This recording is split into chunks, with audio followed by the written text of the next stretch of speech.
Here's a great way to set the tone for your show.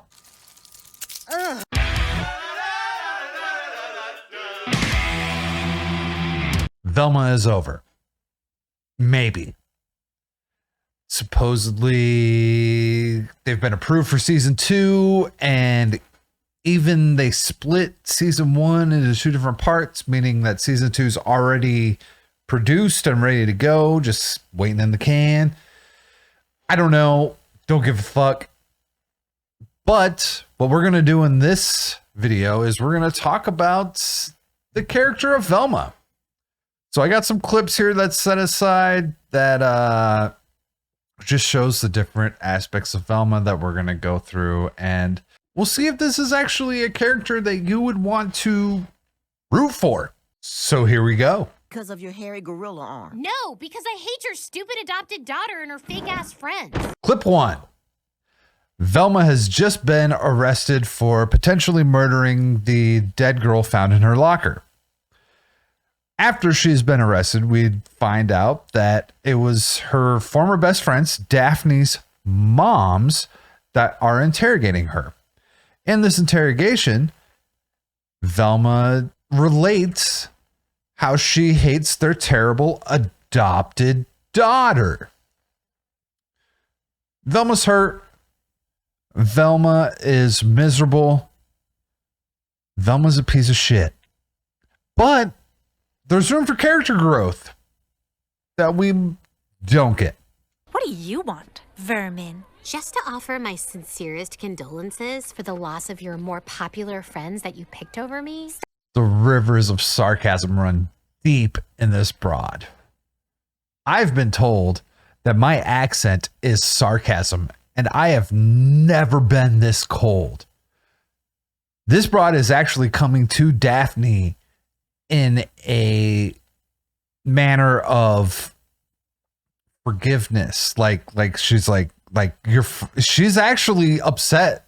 Like she's not okay with Daphne's friends being dead, but the tone that she comes at Daphne is so out of control. She just can't help herself. Like this, I don't know if this is bad writing, bad acting. Well, it's all of these things, but like there's a, I can't think of the freaking word. There's a, it's not retribution. There's a thing going on here, and Daphne eventually warms up to her, but like the tone of that doesn't match with what really should be happening in this show. And I don't want to do our math homework together. Just email me your answers like always. There isn't a better clip to display that this isn't a Scooby-Doo show. Velma cheating on homework is not the Velma that all of us grew up on. This is a pathetic attempt from Mindy Kaling to try and be cool. So now we're going to take a look at another part of Velma's wonderful character. Actually, as a matter of fact, these next things were major themes for the show in general. It wasn't just Velma, but I only took Velma clips because if I did the whole show, this video would be hours long. So we're going to take a look at Velma's racism and a big look into her sexism. Why would Fred kill Brenda just because she photographed him in the bathroom? Why wouldn't he? If I were a rich white dude, I'd kill everybody just to get away with it. So this isn't a white people thing. This is a rich people thing. If you've got the money to afford the lawyers, no matter what color you are, no matter what ethnicity you are, it doesn't matter. If you got the money to pay for the lawyers, and you can get away with it. And it's not just this country, it's every fucking country. But also that he was just another entitled rich guy who might kill someone because he has a tiny dong. Tiny wieners kill people. Ask my brother, he would know. Fred has been put through the gamut this whole season. It starts off with him trying to hide his body hair from the world because, you know, he's 16 years old and hasn't been through puberty yet. So that might be a reason why he's got a tiny dong. But then there's also the part where like he's resisting all of the sexual pressure Daphne puts on him in the beginning of the season. But yet as time progresses, he still remains this childish man boy thing, and yet becomes like this weird horny for all these different women throughout, well, for Velma and Daphne throughout the rest of the season. It makes no damn sense. It's terrible freaking writing, but tiny dongs kill. This joke would have been funny if they only made it once. Are willing to pay. I'm sure you'd agree it's possible Fred didn't do it. Fred's a rich white guy with a tiny dong. He did it. Okay, we only have one more clip to go. They have spent this entire season emasculating every man, but in this particular scene, they've also spent a good portion of time emasculating Norville's dad. Another AKA not Shaggy. Now, you could say they were building to something, but they weren't. This is just a generic, untalented, cheap shot, because this is what their belief system is. And by there, I mean Mindy Kaling. Curable, right, Doc? All we need is a ladder and a coconut. 99% of the time, yes. Hey, no offense, but can we just let the actual doctor explain? Just being a white guy with a clipboard doesn't cut it anymore. And there you have it. Toxic masculinity. I don't remember Norville's dad name. He's wannabe Shaggy.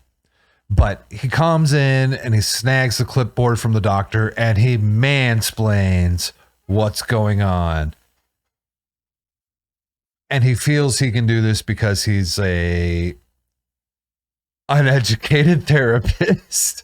A little bit of news is mansplaining is not real. I've been mansplained by many women. This is just a thing. It's an ego thing. And everyone is kind of guilty at it at some point in time in their life. This whole show spent its entire time trying to point out toxic masculinity or whatever, but really what it comes down to is these writers hate men and they hate white people. They're miserable because of it. Like, I have no doubt. Like, I watch Velma and I mean, I watched the character of Velma and I can't help but feel like this is Mindy Kaling has just put herself so into this character that it is everything that she embodies as an actual person. These are just my theories, but I feel like Velma is Mindy Kaling, and she is a very unhappy person, and it is so unfortunate because there was some possibility with this show, but because she feels like she needs to preach her truth, that she comes out with this miserable wreck of a show. Look, the Nielsen ratings just came out for when this show was launched. I'll pull that up here. I will include a screenshot of that. Velma was not in the top 10 of the Nielsen ratings of when this show was launched. It's not as popular as they want you to think it was. They came out saying it was the most popular animated show on HBO Now. Most popular original animated show on HBO Now. There's not a whole lot of original animated shows on HBO. And HBO Now hasn't been around all that long. I don't know if they're including HBO Go and all of that, but look, you can sugarcoat it however you want. Velma sucks. What did you think of Velma? Please leave a like, subscribe. Hey, I do 2 podcasts every week. On Sundays at 3 p.m. Eastern on Wookie Be Bad's channel, I do the Something Something Sunday show where we talk about all just random pop culture and, you know, whatever else might seem amusing to us. And then on Tuesdays, I am on a show with Tyler the Redbeard and several others, Copa Cantina and Joker Voice. And we go through and we rank random ass stuff. We did Star Wars. This next week, we're going to be doing pizza joints. So please come check out these shows. I hope to see you guys there. And until next time, have a good one.